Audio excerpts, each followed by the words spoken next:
ಪಡುಬಿದ್ರೆ ಹೆದ್ದಾರಿ ಪಕ್ಕದ ಕೆಲ ಮನೆಗಳಿಗೆ ನೆರೆಹಾವಳಿ ಭೀತಿ ಎದುರಾಗಿದ್ದ ಸಂದರ್ಭದಲ್ಲಿ ಸ್ವತಃ ಪಡುಬಿದ್ರೆ ಪೊಲೀಸರು ಯಂತ್ರದ ಮೂಲಕ ಮಳೆ ನೀರು ಹರಿದು ಹೋಗಲು ಚರಂಡಿ ನಿರ್ಮಾಣ ಮಾಡಿದ್ರು. ಆದರೆ ಸ್ಥಳೀಯ ವ್ಯಾಪಾರಿಗಳು ಆ ಚರಂಡಿಯನ್ನ ಮುಚ್ಚಿದ್ರಿಂದ ನೆರೆಹಾವಳಿ ಭೀತಿ ಎದುರಾಗಿತ್ತು.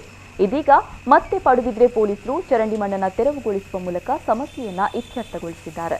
ಈ ಬಗ್ಗೆ ಮಾಜಿ ತಾಲೂಕು ಪಂಚಾಯತ್ ಸದಸ್ಯ ನವೀನ್ ಚಂದ್ರಶೆಟ್ಟಿ ಮಾತನಾಡಿ, ಸ್ಥಳೀಯ ಕೆಲ ವ್ಯಕ್ತಿಗಳು ಚರಂಡಿಗೆ ಮಣ್ಣು ಹಾಕಿ ಮುಚ್ಚಿದ್ರಿಂದ ನೀರು ಸರಾಗವಾಗಿ ಹರಿದು ಹೋಗದೆ ಕೃತಕ ನೆರೆ ಉದ್ಭವಗೊಂಡು ಇಲ್ಲಿ ನಿವಾಸಿಯೋರ್ವರ ಮನೆ ಕುಸಿತ ಕಂಡಿದೆ. ಈ ಬಗ್ಗೆ ಸಂಬಂಧಪಟ್ಟ ಇಲಾಖೆಗಳು ತಕ್ಷಣ ಸ್ಪಂದಿಸಿ ಶಾಶ್ವತ ಪರಿಹಾರ ಕಂಡುಕೊಳ್ಳುವಂತೆ ಆಗ್ರಹಿಸಿದ್ದಾರೆ. ಪಡುಬಿದ್ರೆ ಪೊಲೀಸರು ತುರ್ತಾಗಿ ಸ್ಪಂದಿಸದೇ ಇದ್ದಲ್ಲಿ ಮತ್ತಷ್ಟು ಮನೆಗಳಿಗೆ ಹಾನಿಯಾಗುವ ಸಾಧ್ಯತೆ ಇತ್ತು. ಇದೀಗ ಪೊಲೀಸರ ಮುಂದಾಳತ್ವದಲ್ಲಿ ನಡೆದ ಕಾಮಗಾರಿಯಿಂದಾಗಿ ಸಮಸ್ಯೆ ತಾತ್ಕಾಲಿಕವಾಗಿ ಪರಿಹಾರ ಕಂಡಿದೆ. ಪೊಲೀಸರ ಈ ತುರ್ತು ಸ್ಪಂದನೆಯನ್ನ ಸಾರ್ವಜನಿಕರು ಶ್ಲಾಘಿಸಿದ್ದಾರೆ.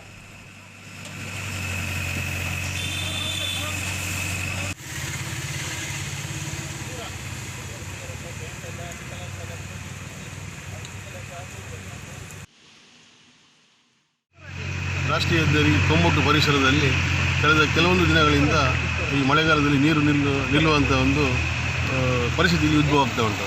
ಯಾಕೆಂದರೆ ನವೇವ್ ಕಂಪನಿಯವರದ್ದು ಇದರಲ್ಲಿ ತಮ್ಮ ತಪ್ಪುಗಾರಿಕೆ ಇದೆ. ಯಾಕೆಂದರೆ ಅವರು ಈ ರಸ್ತೆಯನ್ನು ಮಾಡುವಾಗ ಅದಕ್ಕೆ ಬೇಕಾದಂಥ ಚರಂಡಿಯನ್ನು ಸಮರ್ಪಕವಾಗಿ ಮಾಡಬೇಕಿತ್ತು. ಅದು ಒಂದು ಕಾರಣ. ಅಂದರೆ ಸ್ಥಳೀಯರು ಇಲ್ಲಿ ಕೆಲವೊಂದು ವ್ಯಕ್ತಿಗಳು ತಮ್ಮ ಏನು ವ್ಯಾಪಾರ ವಹಿವಾಟುಗಳ ಮಳಿಗೆ ಅದರ ಎದುರಿಗೆ ಏನು ರಾಷ್ಟ್ರೀಯ ಹೆದ್ದಾರಿ ನೀರು ಹಾದು ಹೋಗುವಂಥ ಜಾಗದಲ್ಲಿ ಮಣ್ಣುಗಳನ್ನು ಕಲ್ಲುಗಳನ್ನು ಹಾಕಿ ಸಮತಟ್ಟು ಮಾಡಿ ವಾಹನಗಳು ಹೋಗುವಂಥ ವ್ಯವಸ್ಥೆಯನ್ನು ಮಾಡಿಡ್ತಾರೆ. ಯಾಕಂದರೆ ಯಾವುದೇ ಊರಲ್ಲಿ ಯಾವುದೇ ರಾಷ್ಟ್ರೀಯ ಹೆದ್ದಾರಿ ಪಕ್ಕದಲ್ಲಿ ಮಳೆಗಾಲದ ನೀರು ಹೋಗುವಂಥ ತೋರುಗಳು ಇರೋದು ಸಾಮಾನ್ಯ.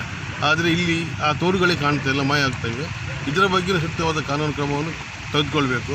ಈ ಪರಿಸರದಲ್ಲಿ ಒಂದು ಹಲವಾರು ಮನೆ ಇದೆ. ಹರೀಶ್ ದೇವಾಡಿಗೆ ಅವರ ಮನೆ ಇದೆ, ಆ ಕಡೆಯಿಂದ ಸುದರ್ಶನ್ ಆಚಾರ್ಯ ಮನೆ ಉಂಟು. ಈಗಾಗಲೇ ಅವರ ಬಚ್ಚಿಲ ಮನೆ ಬಿದ್ದಿದೆ. ಅಲ್ಲದೆ ಈ ಮಣ್ಣಿನ ಗೋಡೆಯಿಂದ ನಿರ್ಮಿತವಾದ ಮನೆಗಳಿವು ಎಲ್ಲವೂ ಇವತ್ತು ಬಿರುಕು ಬಿಟ್ಟು ಬೀಳುವಂಥ ಪರಿಸ್ಥಿತಿ ಉದ್ಭವವಾಗಿದೆ.